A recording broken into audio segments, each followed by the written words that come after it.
வணக்கம். ஜனாதிபதி தேர்தல் திட்டமிட்டபடி நடத்தப்படும் என்று கூறப்பட்ட போதிலும் இன்னமும் அரசியலமைப்பில் உள்ள விதிகளை பயன்படுத்தி ஜனாதிபதியின் பதவிக்காலம் மற்றும் நாடாளுமன்ற காலத்தை நீடிக்க அரசாங்கம் முயற்சிக்கும் என்ற ஊகங்கள் குறையவில்லை. முன்னதாக பொது வாக்கெடுப்பு மூலம் மக்களின் ஒப்புதலுடன் ஜனாதிபதி மற்றும் நாடாளுமன்ற தேர்தல்களை 2 ஆண்டுகளுக்கு ஒத்திவைக்க வேண்டும் என ஐக்கிய தேசிய கட்சியின் பொதுச் செயலாளர் பாலித ரங்கே பண்டார கருத்துரைத்திருந்தார். எனினும் இந்த கருத்து சொந்த கட்சிக்குள்ளும் எதிர்க்கட்சி தரப்பிலும் கடும் விமர்சனங்களை ஏற்படுத்தியிருந்தது. இந்த நிலையில் சட்டமா அதிபரின் பதவிக்காலம் நீடிக்கப்பட்டுள்ளமையின் மத்தியில் தற்போதைய ஜனாதிபதியின் பதவிக்காலத்தை 3/2 பெரும்பான்மையுடன் மட்டுமே நீடிப்பதற்கான சாத்தியக்கூறுகள் குறித்து ஜனாதிபதி ரணில் விக்ரமசிங்க சட்டமா அதிபரின் கருத்தை கேட்பாரா என்ற கேள்வியும் அரசியல் தரப்பில் எழுப்பப்பட்டு வருகிறது. அதேவேளை நல்லாட்சி அரசாங்கத்தின் காலத்தில் 19வது திருத்தச் சட்டத்தின் மூலம் ஜனாதிபதியின் 6 வருட கால எல்லையானது சர்வசன வாக்கெடுப்பு மூலம் மக்களின் அங்கீகாரம் இல்லாமல் 5 வருடங்களாக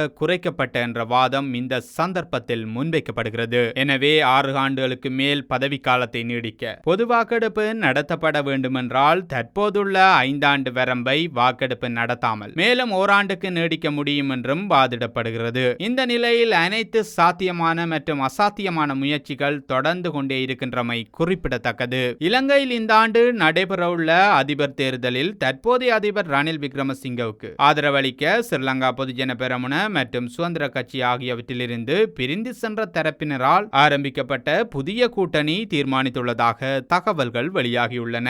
இந்த புதிய கூட்டணியின் அங்குரார்ப்பண நிகழ்வின் போதே இந்த தீர்மானம் மேற்கொள்ளப்பட்டுள்ளதாக தெரிவிக்கப்பட்டுள்ளது. இலங்கையில் இந்த ஆண்டு நடைபெறவுள்ள தேர்தல்களை முதன்மையாக கொண்டு புதிய அரசியல் கூட்டணிகளும் கட்சிகளும் அமைக்கப்பட்டு வருகின்றன. இந்த பின்னணியில் ஸ்ரீலங்கா பொதுஜன பெரமுன மற்றும் சுதந்திர கட்சி ஆகியவற்றிலிருந்து பிரிந்து சென்ற தரப்பினரால் ஆரம்பிக்கப்பட்ட புதிய அரசியல் கூட்டணி கடந்த சனிக்கிழமை அங்குரார்ப்பணம் செய்யப்பட்டது. இந்த அங்குரார்ப்பண நிகழ்வில் கல்வி அமைச்சர் சுசில் பிரேமஜயந்த, துறைமுகங்கள், கப்பல் துறை மற்றும் விமான சேவைகள் அமைச்சர் நிமல் ஸ்ரீபால டி சில்வா, சுதந்திர கட்சியின் பதில் செயலாளர் துமிந்த திசாநாயக்க உள்ளிட்ட பலர் கலந்து கொண்டுள்ளனர். இதன்போது உரையாற்றிய தரப்பினர் ராயபக்ச குடும்பத்தினர் மற்றும் முன்னாள் அதிபர் மைத்ரிபால சிறிசேன ஆகியோர் மீது பல குற்றச்சாட்டுகளை சுமத்தியுள்ளனர். அத்துடன் மைத்ரிபால சிறிசேனவின் தோல்வி காரணமாக புதிய அரசியல் கூட்டணி தொடர்பான தீர்மானம் மேற்கொள்ளப்பட்டதாக குறித்த நிகழ்வில் உரையாற்றிய விவசாய அமைச்சர் மஹிந்த அமரவீர சுட்டிக்காட்டியுள்ளார். மேலும் கடந்த காலங்களில் தவறான அரசியலை முன்னெடுத்து வந்த தரப்பினர் அங்கொட மனநல வைத்தியசாலை அல்லது வெலிக்கடை சிறைச்சாலைக்கு செல்ல வேண்டும் என சுசில் பிரேமஜயந்த தெரிவித்துள்ளார். இதேவேளை கடந்த 2022ஆம் ஆண்டு முதல் இதுவரையான காலப்பகுதிக்குள் ஸ்ரீலங்கா பொதுஜன பெரமுனவில் இருந்து சுமார் 30 உறுப்பினர்கள் பிரிந்து சென்றுள்ளதாக தெரிவிக்கப்பட்டுள்ளமை குறிப்பிடத்தக்கது. ஐக்கிய மக்கள் சக்தியின் தலைவரும் எதிர்க்கட்சி தலைவருமான சஜித் பிரேமதாசவுக்கும் இலங்கை தமிழரசு கட்சியின் பிரதிநிதிகளுக்கும் இடையே விசேட சந்திப்பு நடைபெற்றது.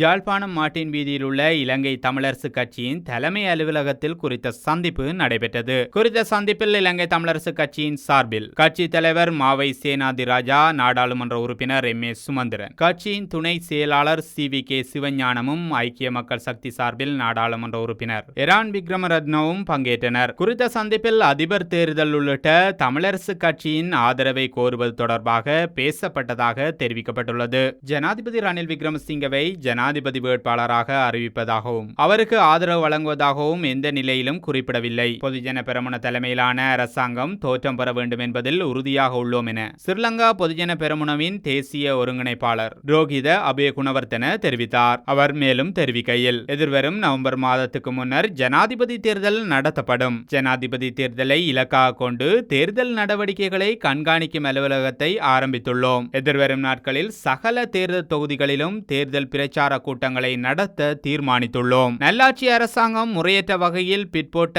மாகாண சபை தேர்தல் பற்றி தற்போது எவரும் பேசுவது கிடையாது. மாகாண சபை தேர்தலை நடத்தினால் படுதோல்வி அடைவதை முன்கூட்டியதாக அறிந்தே நல்லாட்சி அரசாங்கம் தேர்தல் முறைமை திருத்தமூடாக தேர்தலை பிற்போட்டது.